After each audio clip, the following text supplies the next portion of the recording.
नमस्कार प्रिय विद्यार्थियों, वीके नॉलेज इलेक्ट्रिकल में आप सभी का स्वागत है।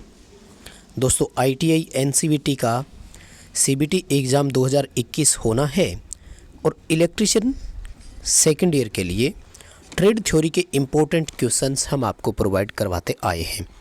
अब तक मोस्ट इम्पोर्टेंट क्वेश्चंस के 3 वीडियो मैं आपको दे चुका हूँ। आज का ये हमारा चौथा वीडियो है। यदि आपने उन तीनों वीडियोज़ को अभी तक नहीं देखा तो प्लेलिस्ट में जाइए और उन सभी तीनों वीडियोज़ को देखें। प्लेलिस्ट का लिंक आपको डिस्क्रिप्शन में मिल जाएगा। दोस्तों, आईटीआई में प्रीवियस एग्ज़ाम पेपर से काफ़ी क्वेश्चन रिपीट हो जाते हैं। 2021 के फरवरी में जो पेपर हुए थे उन पर मैंने वीडियोज़ बनाया हुआ है। उन सभी क्वेश्चनों को आप ज़रूर देखें और आज की इस वीडियो को आप ज़रूर देखें। इसमें मोस्ट इंपॉर्टेंट क्वेश्चन हमने उठाए हैं और पूरी तरह से एक्सप्लेन करके आपको वो सभी क्वेश्चन मैं समझा दूंगा। निवेदन रहेगा, आप सभी क्वेश्चनों को लास्ट तक ज़रूर देखना। पसंद आ जाए तो लाइक कर देना, दोस्तों को शेयर कर देना और आपने अभी तक चैनल सब्सक्राइब नहीं किया तो यार चैनल सब्सक्राइब ज़रूर कर लो। ये देखो 58% ऐसे हैं जिन्होंने चैनल सब्सक्राइब नहीं किया हुआ, बस चैनल को देख रहे हैं। तो प्लीज़ यहाँ तक पहुँच गए हैं, चैनल को सब्सक्राइब भी कर लीजिए यार। उम्मीद है आपको चैनल काम ज़रूर आएगा, आज नहीं कंपटीशन एग्ज़ाम में काम आएगा। हम कंपटीशन एग्ज़ाम की बहुत बेहतर तैयारी आपको यहाँ पर करवा रहे हैं। और थोड़ा सा आवाज़ की तरफ मत जाइएगा, पिछले 2-3 दिन से थोड़ी तबीयत ख़राब है, इसलिए वॉइस की प्रॉब्लम थोड़ी सी हो सकती है। चलिए आज के क्वेश्चनों से दोस्तों शुरू करते हैं। और डिस्क्रिप्शन में लिंक दिया हुआ है हमारा एंड्रॉयड ऐप, अगर आपने अभी तक डाउनलोड नहीं किया ना तो ऐप डाउनलोड ज़रूर कर लीजिए दोस्तों। ऐप में वीडियो क्लासेज उपलब्ध है, पेड कोर्स है, वो आप ले सकते हैं उसे। चलिए दोस्तों, आज के क्वेश्चनों से शुरू कर देते हैं। प्रश्न नंबर 1 आपकी स्क्रीन पर है कि कौन सी कुचालक सामग्री ऐसी है जो कैटेगरी बी में आती है। दोस्तों, ये पूछ रहा है आपसे जो वो YAEBFHC वाली टेबल है ना, इस पूरी कंप्लीट टेबल को आप याद करें। इस टेबल में से टेम्परेचर भी पूछा जा सकता है, उसकी कैटेगरी भी पूछी जा सकती है, नाम भी बड़ा इम्पोर्टेंट है। तो Y जो है ना, इसमें 90 डिग्री टेम्परेचर होता है, फिर 90, 105, 120, 130, 155, 180 और 200 से 250 डिग्री सेंटीग्रेड इनकी ताप की सीमा रहती है। दोस्तों, कैटेगरी बी जो है तो मैंने आपको बताया YAEB 130 डिग्री इसका टेम्परेचर है और इसमें आता है एस्बेस्टस, अब्रक और फाइबर ग्लास।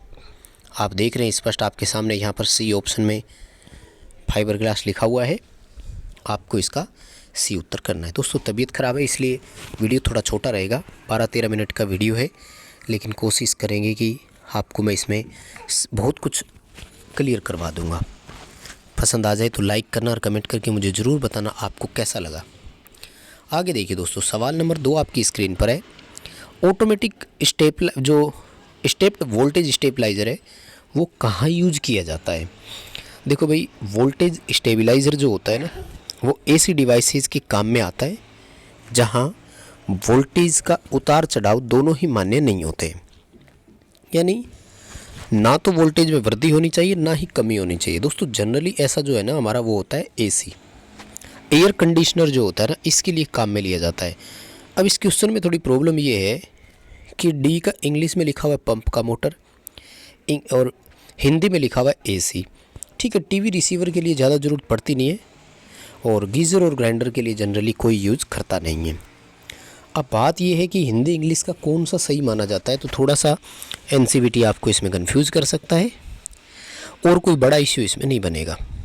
अगला आपका जो क्वेश्चन है दोस्तों, ये अच्छा क्वेश्चन है और आ सकता है पेपर में। सवाल पूछा जा रहा है कि एसी सिंगल फेज मोटर में किस प्रकार को कम्यूटेटर मोटर के तहत वर्गीकृत किया गया है। दोस्तों, रिपल्शन मोटर जो होती है ना, इसमें कम्यूटेटर होता है क्योंकि इसमें आर्मेचर और फील्ड वाइंडिंग दिखाई जाती है। शेडेड पोल मोटर और कैपेसिटर मोटर जो होती है, इनमें केज टाइप का रोटर होता है, किसी प्रकार का कोई स्लिप रिंग या कम्यूटेटर काम में नहीं लिया जाता है। और स्टेपर मोटर वो होती है जो स्टेप्स में गति करती है, रुक रुक कर गति करती है और जनरली इसका उपयोग जो है वो फैक्स मशीन के लिए किया जाता है। अगला जो दोस्तों क्वेश्चन है वो है कि किस प्रकार की मोटर में अपेक्षाकृत कम टॉर्क होता है। तुलनात्मक रूप से टॉर्क आपसे पूछा जा रहा है। तो देखो, यूनिवर्सल मोटर में काफ़ी अच्छा टॉर्क होता है। Capacitor, start capacitor run motor का तो और भी अच्छा हो गया। कैपेसिटर स्टार्ट मोटर का भी अच्छा होगा, रेजिस्टेंस वाली का सबसे कम होगा, क्योंकि इसमें हमने अलग से कोई डिवाइस नहीं लगाई जो अच्छा टॉर्क पैदा कर सके, इसलिए डी ऑप्शन के साथ आपको इसमें जाना है। ठीक है। और अगला जो क्वेश्चन है दोस्तों, किस प्रकार की मोटर में अपेक्षाकृत कम टॉर्क होता है। खैर सॉरी, ये तो रिपीट हो गया, क्वेश्चन वही था। हाँ, अगला क्वेश्चन, निम्न में से कौन ऐसा है जो इन्वर्टर और कन्वर्टर दोनों के रूप में काम कर सकता है। देखो भाई, रेक्टिफायर तो कर नहीं सकते, तो इसमें 3 ऑप्शन डायोड और रेक्टिफायर के ही है। तो चौथा ऑप्शन कौन है, सिंक्रोनस कन्वर्टर है। डी उत्तर सही हो जाएगा। ये एसी को डीसी और डीसी को एसी दोनों कर सकता है। रेक्टिफायर का काम तो केवल एक ही होता है, एसी को डीसी कर सकता है। यानी ए, बी और सी जो मेथड है, इनको हम एक कन्वर्टर के रूप में ही यूज कर सकते हैं। इन्वर्टर के रूप में इसका कोई उपयोग जो है वो जनरली नहीं किया जा सकता। अगला जो दोस्तों क्वेश्चन है, ये काफ़ी अच्छा क्वेश्चन है, वाइंडिंग वाले चैप्टर से और न्यूमेरिकल है। दोस्तों आपको विश्वास दिला रहा हूँ कि बहुत कुछ अच्छा समझ में आएगा। अगर आप हो सके तो प्लेलिस्ट में जाइए और हमारी वाइंडिंग वाली वीडियो देखें, और मैं आपको विश्वास दिला रहा हूँ कि इससे बेटर आपको वाइंडिंग वाला चैप्टर कहीं समझ में नहीं आएगा। और मैं विश्वास दिला रहा हूँ कि दोबारा कभी देखने की ज़रूरत नहीं पड़ेगी, एक बार में याद हो जाएगा।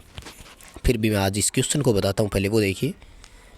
क्वेश्चन कह रहा है कि 36 स्लॉट, 12 कोयल और 4 पोल है, वाइंडिंग के लिए स्लॉट के संदर्भ में फेज विस्थापन की गणना करो। देखो, ये यूँ पूछ रहा है कि आर और वाई के बीच कितने स्लॉट का अंतर रखें। अब देखो, अगर डिग्री का पूछा होता ना, तब तो आप उत्तर दे देते। 3 फेज दिया हुआ है और 3 फेज में दोनों फेजों के बीच में फेज अंतर कितने का है, 120 डिग्री का है, उत्तर हो गया हमारा।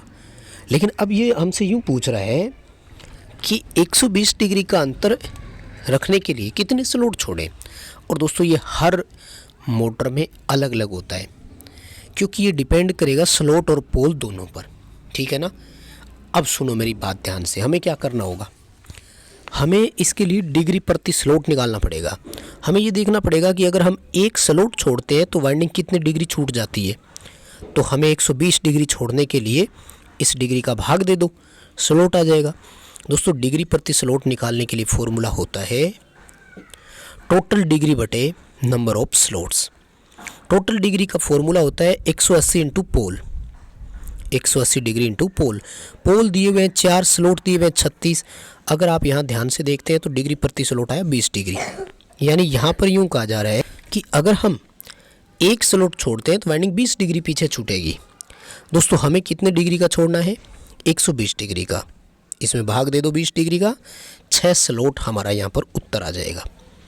यानी हमें आर और वाई के बीच में 120 डिग्री का अंतर रखने के लिए 6 स्लॉट छोड़ने पड़ेंगे, 120 डिग्री का अंतर इसमें आ जाएगा। उम्मीद करता हूँ क्वेश्चन पसंद आया होगा। मुझे कमेंट करके ज़रूर बताना आपको ये क्वेश्चन कैसा लगा। आइए अगले क्वेश्चन की तरफ बढ़ते हैं। 3 फेज सेकेंडरी वाइंडिंग, जो कंसेंट्रिक वाइंडिंग होती है ना, इसका अवगुण क्या है, हानि पूछी है। देखो, कंसेंट्रिक वाइंडिंग का मतलब होता है कि एक ही ग्रुप की 2 कॉइल होती है ना, उनकी पिच समान होती है और उनके बीच 2 स्लॉटों का अंतर रखा जाता है। जनरली 3 फेज में कंसेंट्रिक वाइंडिंग ही की जाती है। लेकिन इसका एक अवगुण ये है कि इसमें कॉइल बाहर से तैयार होती है और फिर फर्मर में डाली जाती है। इसके लिए आपको एक फर्मर की ज़रूरत पड़ेगी जिस पर आप वाइंडिंग को तैयार कर सकते हैं। और अगला जो दोस्तों क्वेश्चन है वो आपसे पूछा जा रहा है, सिंगल फेज इंडक्शन मोटर को स्टार्ट करने के लिए कौन सी विधि अपनाते हैं। तो हम सब जानते हैं सिंगल फेज मोटरें एक फेज सप्लाई पर कोई रोटेटिंग मैग्नेटिक फील्ड नहीं बनता है, और जब घूमने वाला चुंबकीय क्षेत्र नहीं बनेगा तो मोटर सेल्फ स्टार्ट नहीं होती है।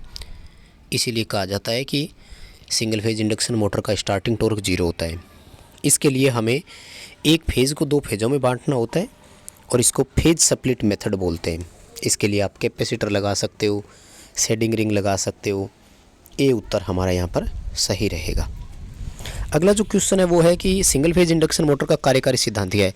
दोस्तों वैसे तो मोटर, जनरेटर और ट्रांसफार्मर फेराडे के विद्युतचुम्बकीय के प्रेरण सिद्धांत पर ही आधारित होते हैं। एक्चुअली तो इसका सी उत्तर ही सही होना चाहिए, लेकिन जो निम्मी का असाइनमेंट है उसमें इसका ए उत्तर दिया हुआ है, लेंज का नियम। और हमें तो निम्मी के हिसाब से चलना पड़ेगा क्योंकि पेपर में नंबर वही देंगे, पास उन्हीं के हिसाब से करेंगे। आपको इसमें ए उत्तर ही करके आना है, लेंस का नियम करके आना, अच्छे नंबर मिलेंगे, पास भी कर देंगे, नंबर कटेगा नहीं। यूनिवर्सल मोटर का उपयोग पूछा है तो सभी जानते हैं, food mixer, portable drill machine वहाँ काम में लेते हैं, और AC/DC दोनों पर इस मोटर को चलाया जा सकता है। फील्ड और आर्मेचर के सिरे बदलकर हम इसके घूमने की दिशा को बदल सकते हैं। अगला जो हमारा क्वेश्चन है दोस्तों वो है सिंक्रोनस मोटर में डैम्पर वाइंडिंग का उद्देश्य क्या है। देखो डैम्पर वाइंडिंग जो होती है इसमें स्टार्टिंग के लिए पूछ रहा है, तो सिंक्रोनस मोटर में भी एक प्रॉब्लम होती है कि वो 3 फेज मोटर भले हो लेकिन वो सेल्फ स्टार्ट मोटर नहीं होती है। इसलिए एक सिंक्रोनस मोटर को सेल्फ स्टार्ट बनाने के लिए उसमें डैम्पर वाइंडिंग यूज़ करते हैं। तो वो स्टार्टिंग में एक ऐसे मैग्नेटिक फील्ड डेवलप करती है जिससे मोटर सेल्फ स्टार्ट भी हो जाती है। और रनिंग के समय अगर सवाल पूछे ना, तो रनिंग के समय ध्यान रखना हंटिंग से बचाव इसका उत्तर करना है, ठीक है। यानी सिंक्रोनस मोटर में डैम्पर वाइंडिंग हंटिंग से भी बचाव करती है और मोटर की स्टार्टिंग के लिए भी काम में ली जाती है। दोनों उत्तर आपको सही करने हैं। दोस्तों अगला जो क्वेश्चन है वो है MG सेट के लाभ के बारे में। देखो MG सेट में शोर बहुत होता है, तुलनात्मक रूप से सभी कन्वर्टरों में दक्षता कम होती है, ज़्यादा अनुरक्षण की आवश्यकता होती है, लेकिन इसका एक फ़ायदा है, फ़ायदा ये है कि इसकी आउटपुट DC जो है ना वो वोल्टेज बड़ी आसानी से कंट्रोल कर सकते हैं। क्यों? क्योंकि जनरेटर की फील्ड में रियोस्टेट लगा लेते हैं और उससे जनरेटर की फील्ड जैसे जैसे एक्साइट होती है, एक्साइटेशन में, उसी के हिसाब से हम जनरेटर की आउटपुट वोल्टेज को कंट्रोल कर सकते हैं। डी उत्तर इसका सही रहेगा और ये काफ़ी अच्छा क्वेश्चन है। पूरी संभावना है कि क्वेश्चन रिपीट हो सकता है, इसलिए अच्छे से पढ़ करके जाएं। अगला क्वेश्चन, स्क्वायर वेव इन्वर्टर कहाँ काम में लिया जाता है। दोस्तों स्क्वायर वेव इन्वर्टर की एक समस्या होती है कि ये पूरी तरह से साइन वेव नहीं देते। अब कहते हैं कि इसमें अगर आप पंखे वगैरह चलाते हो तो वो आवाज़ करने लग जाता है, क्योंकि वेव फॉर्म पूरी नहीं है।